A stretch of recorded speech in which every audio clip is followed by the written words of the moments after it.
Hey guys, this is Matt Core from Ctrl+Paint.com, and today we're going to look at constructive form. But we're going to do it with a combination of a real object and also some of your imagination. So your assignment is going to be to draw an object from observation. But then you're going to take that drawing, forget about the actual object, and add some imaginary details to it. This is a great way to start thinking in 3 dimensions. Here you can see my drawing, and I've used the little thing that holds your Wacom stylus. It's like a little pen holder. And it's pretty much a cylinder, but it's got an interesting top on it.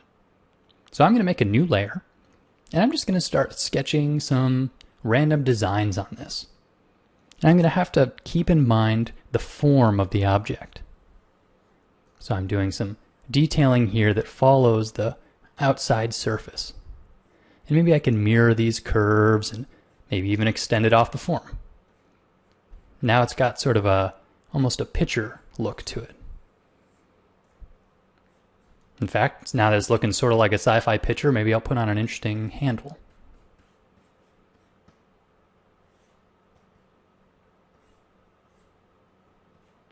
The point is, though, I'm using a real object as sort of a mental foundation.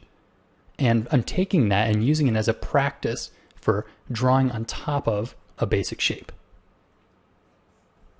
And you can get as detailed as you want with this, and you'll probably end up erasing or masking away some of the original drawing.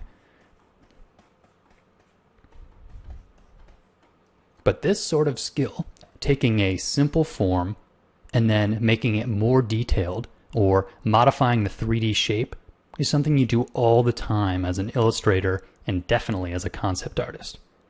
Because if I modified this a little bit more, it probably won't even resemble the little pencil holder that I started with. It might be just an interesting 3D shape.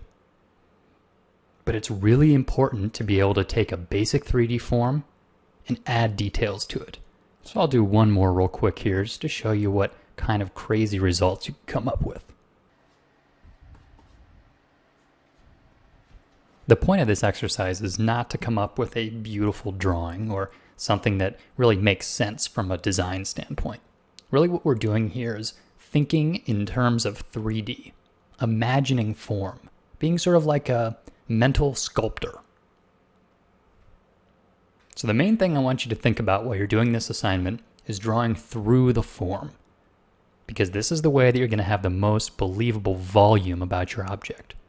You're not drawing something from observation once you get to the second half of this assignment.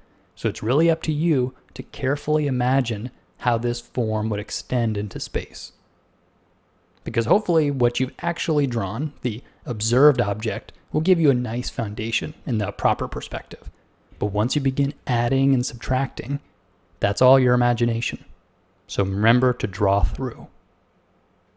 Now, of course, your object is going to be different from my object, so your results are going to look totally different.